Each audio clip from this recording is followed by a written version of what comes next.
Hello everyone, my name is Silphalon. I don't even know my name. And welcome to Bedtime Stories. Torment, Tides of Numenera. I almost forgot the name of the game. Oh dear. Episode 2, and it's already starting this way. Anyway, as you have seen in episode 1, I want to give you some storyline impression, and I offered you to look up things in the Numenera rulebook.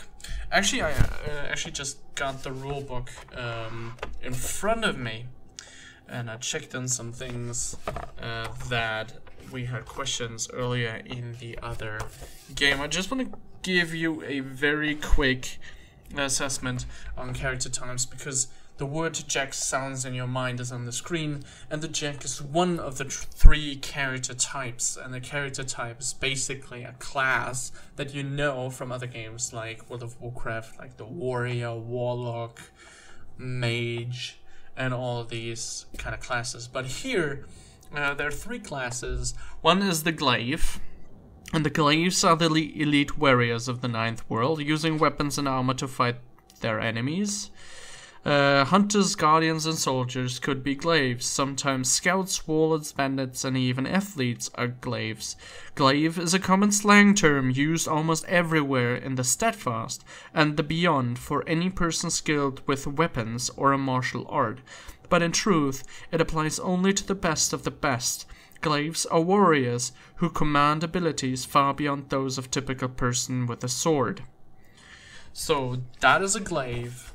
Then there is the other class, the Nano. The Nano is your typical mage. Nanos are sometimes called mages, wizards, sorcerers, or witches by the people of the Ninth World. Nano Sorcerer is also a common term, with their abilities referred to as Nano Sorcery. Some claim to be the representatives of gods or the other supernatural agencies. Whatever they are called, Nanos master the mysteries of the past to the degree that they seem to perform miracles. They tap into the Numenera to alter reality or learn things that they couldn't otherwise know. So that is a Nano. It's your typical wise mage, I guess. But I actually wanted to play a Nano. Looks like I look more like a Jack. So the Jack is very interesting because the Jack is a jack of all trades. So the Jacks are intrepid explorers and adventurers.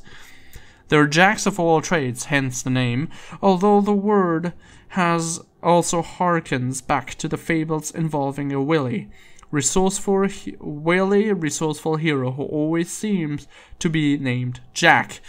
No shit. Hello, Lost. Used as a verb, to jack means to steal, to deceive, or to get out of tight scrape through ingenuity or luck. Jacks don't use just one skill or tactic exclusively. They use whatever weapons, armor, esoterics, or anything else that might help them. There are hunters, particularly treasure hunters, con artists, scouts, rogues, scouts, and experts in a variety of fields. They're very interesting. So this is what I offer you. Looking in the rule book, and I can look things up and just make things on the fly. Anyway, I don't want to bore you too long. Let's get this on. Your doppelganger continues walking, stepping into you, filling you, making you whole. Your decision rings out into the cavernous room, awakening and unlocking vast mechanisms behind the walls. Suddenly, a grotesque noise rings through your shared worlds, like a bell if bells could rot. Something is coming. We restored 2 into the mighty pool. The mirror fades, leaving a dark open doorway. You take a deep breath and step through. Character creation. Okay, we do a little character creation here.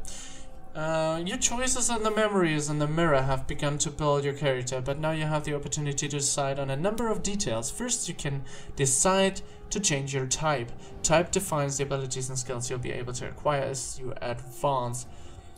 Continue. So the type is here: Glaive, Jack, and Nano. This is what I just read out. The Nano, the Glaive.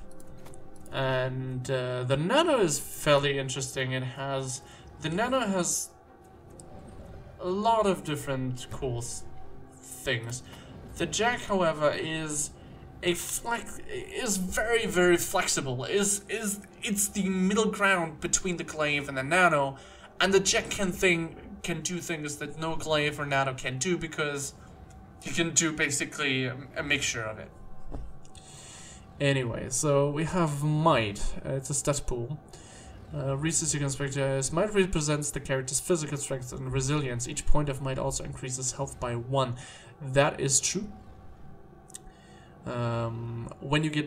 When you take damage, it'll be very interesting how to take damage. Speed represents the character's dexterity and reaction times. Every 2 points, and speed also increases evasion by 5%.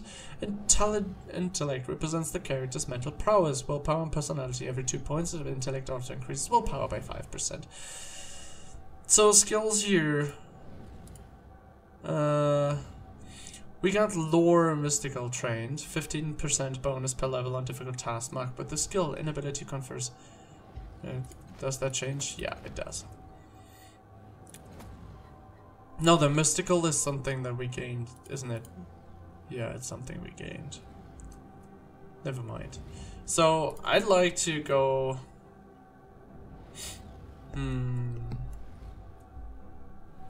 Choose one exploration, lore, or conversation skill, plus 1 training level in that skill while active.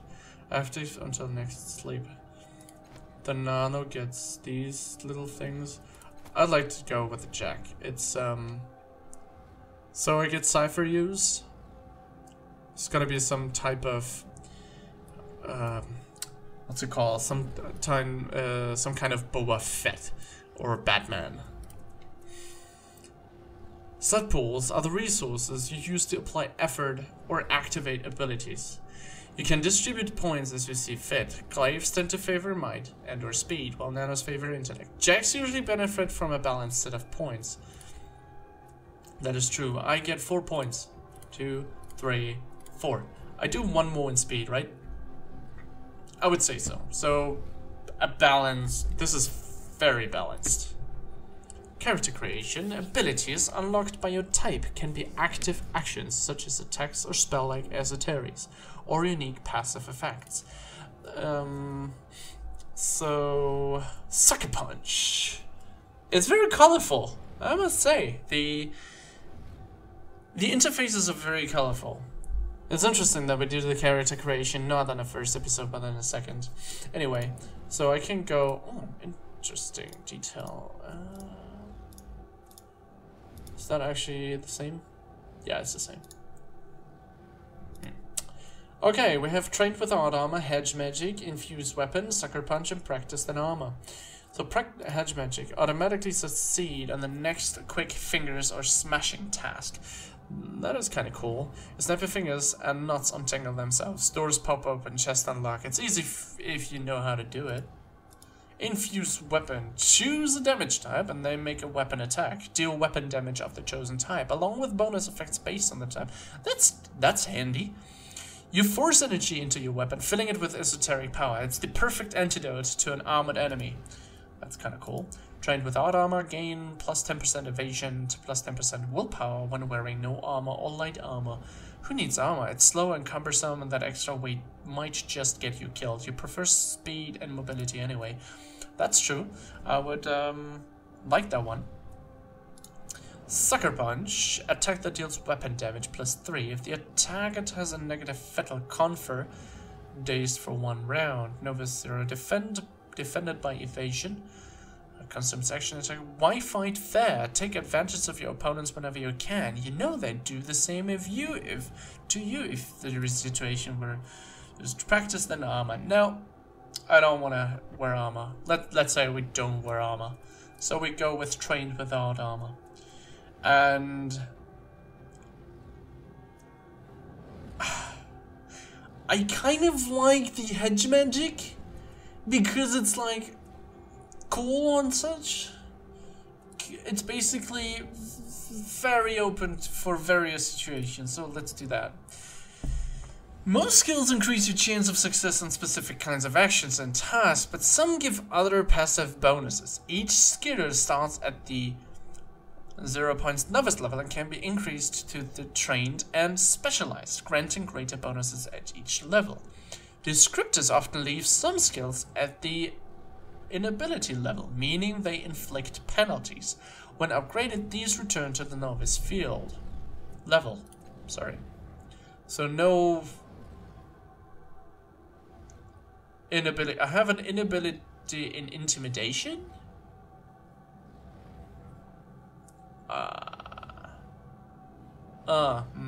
Yeah, nice. And heavy weapons. So I want to go Cypher use, cause Cypher use. How many points do I have? How many points? How many?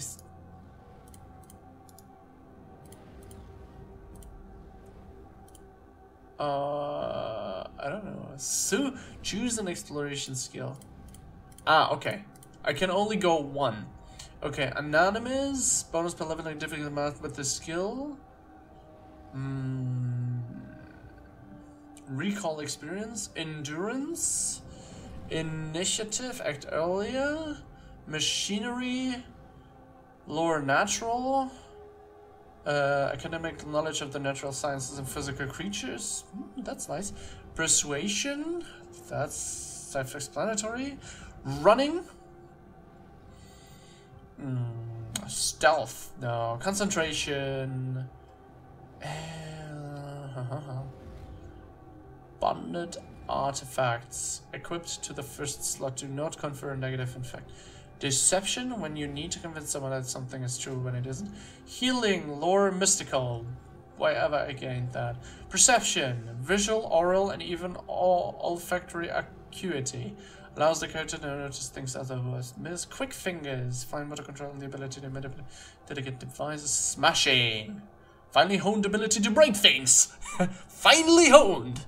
Oh yeah. So I like Cypher use, but I already have this, so I would likely go to concentration. Or natural lore. Quick fingers and perception. Let's go perception. You should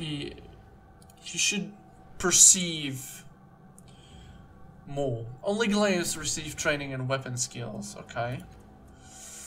Although you choose a descriptor from among the many doppelgangers in the mirror, you now have the chance to view the specific bonuses and penalties it grants. You can also examine the effects of other descriptors and choose a new one if you wish. So mystical is the one. You have a gift with the Numenera, especially the stranger powers of the ancients. You're not as good with people though. +1 training in lore mystical skill, +1 level in Cypher skill, and minus intimidation. So this is where this all came from. I did play a nano before in a role-playing, in a pen and paper game, but I like the mystical actually. Rugged, slick, rugged, perception, concentration, might pool, willpower, speed, blah blah blah. Actually, I liked it. Learned is also not so bad. Clever. Nope, I like mystical. Actually, I do like it. It's kind of mystical. He knows ciphers more. He has more mystical skill, and he can't intimidate. I mean, he's nowhere near. You know, he's not a threat. Confirm. Are you sure you wish to proceed? This is your last chance to change the last cast of character type or descriptor. A mystical jack. Yeah, that sounds cool. I like how they did the character creation. Instead of you want to answer a couple of questions, and you say usually no, and then you go into character creation and whatnot. Okay, this is what I've seen on the thumbnail screens. Anyway, I'm gonna shut up now. The Spectre. Everything about this spectral figure seems dreamlike. He's a hazy silhouette who seems to be made of blue glass smoke. He wears stylish, well-cut clothes, His handsome bearded face seems hauntingly familiar, though you've never seen him before. He breathes a sigh of relief when he sees you.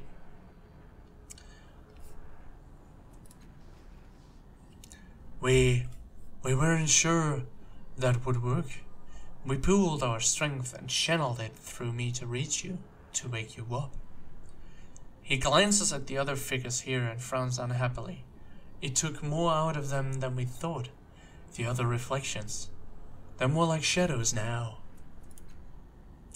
Look, I'll bet you've got a lot of questions. This whole place is basically your mind. Your body's still out there in the real world, healing from that fall. You need to get out of there and finish the process. It shouldn't be too hard. It shouldn't be too hard. Okay, I can say different things. I can say, before I met you, it felt like something was haunting me. Do you know what that was? You said I had to finish the process. What do you mean by that? Who are those other people? You called them reflections. If this place is my mind, why don't I remember any of this? Any of you? Who are these other people? You call them reflections? That's what they are. As I said, it's your mind. You'll find reflections of people you knew, people you met in the real world, and with whom you shared some kind of psychic connection. I don't know how or why, it just happens. If this place is my mind, why don't I remember any of this, any of you? It's your mind.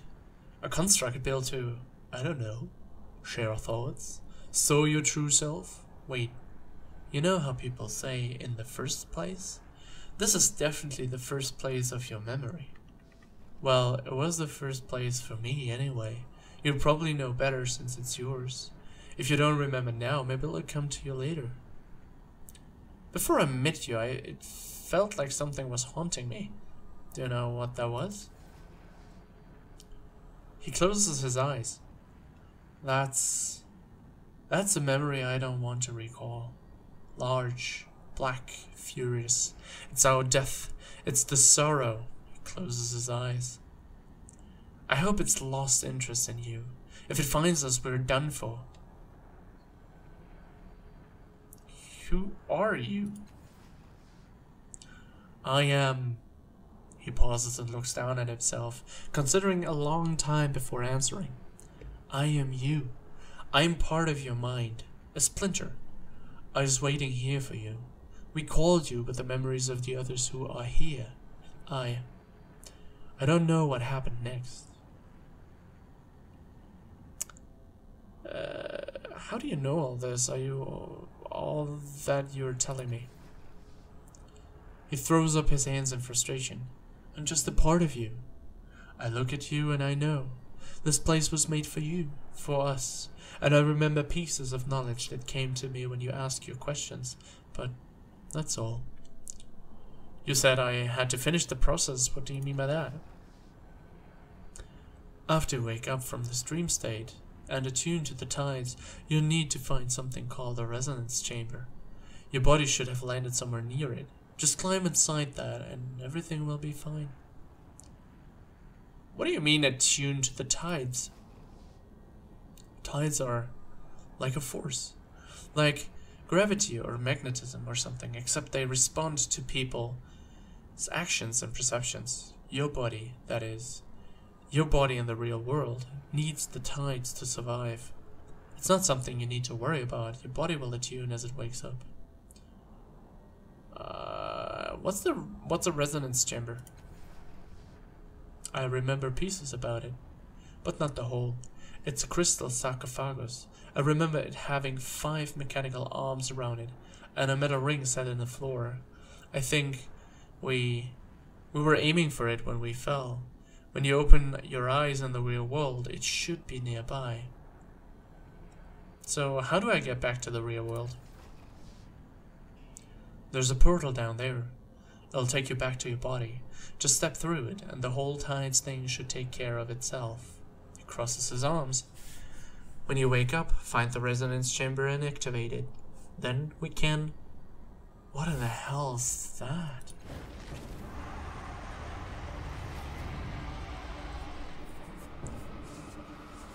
Oh dear. Gods, it's the sorrow!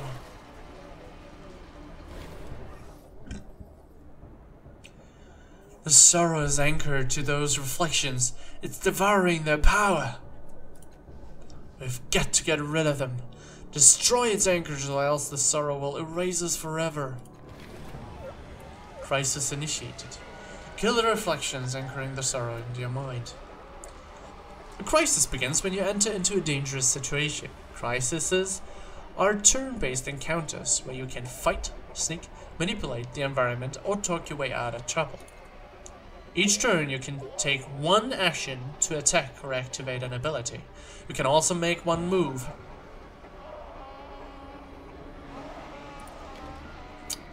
The reflection near you, kill it. You'll loosen the sorrow's anchor. Use left click to attack an enemy or move to a position. Try clicking the highlighted character now. Okay, interesting. So there's one action. I can move, I can click. Effort can be applied to attack to increase the chance to hit. As with other tasks, each level of effort increases your chances by 20% at the cost of 1 point from a stat pool. Unarmed attacks use speed, but other weapons and abilities may use might or intellect instead.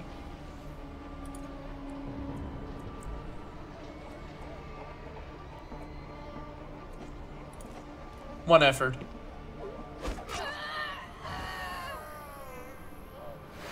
The sorrow's turn. What in the? It's escaping. It's going to hide inside your mind. Now run. Get the next one. Oh shit. Hiding things. You can sacrifice your action for the turn to double move instead of attacking.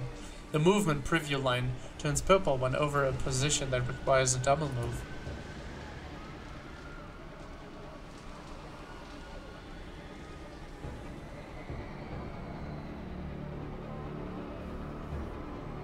Ah, I see.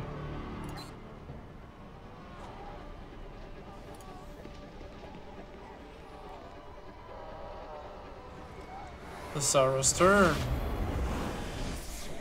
It's again putting things in my mind. Jesus. In our mind, guys. That's not good. When you apply effort to an attack, it also increases the damage you deal. Different weapons and abilities gain different amounts of bonus damage from effort. One. Just go one. You've already used your action this turn, and you will need to wait until the next turn to deal with another reflection. You can move somewhere to spend your remaining move, but if you want to end your turn early, you can click the end turn button in the lower left.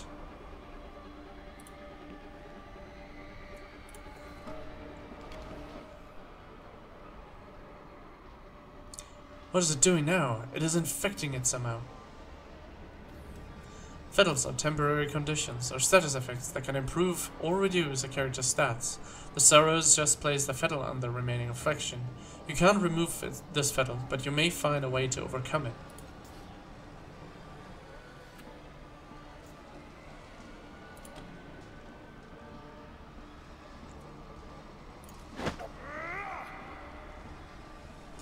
The armor stats reduces physical damage. The fettle that sorrow placed on this character has boosted its armor by 10, meaning it will absorb 10 points of damage from each attack. This reflection's armor is now too high for you to overcome with your unarmored attack. Skist! The reflection is protected somehow. You need to find a way to hit it even harder. Grab that piece of mirror glass. It might have enough residual energy to kill the reflection. Okay, let's do this then. To pick up loot, just left click on the highlighted object, then click take all or double click the individual item if you want.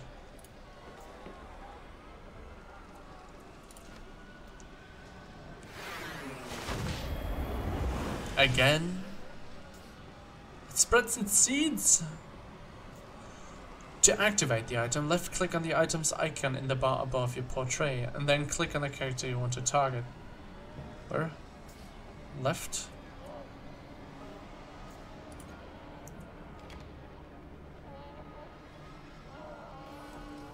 There it is. Deals 13 physical damage and refills all users' stat points.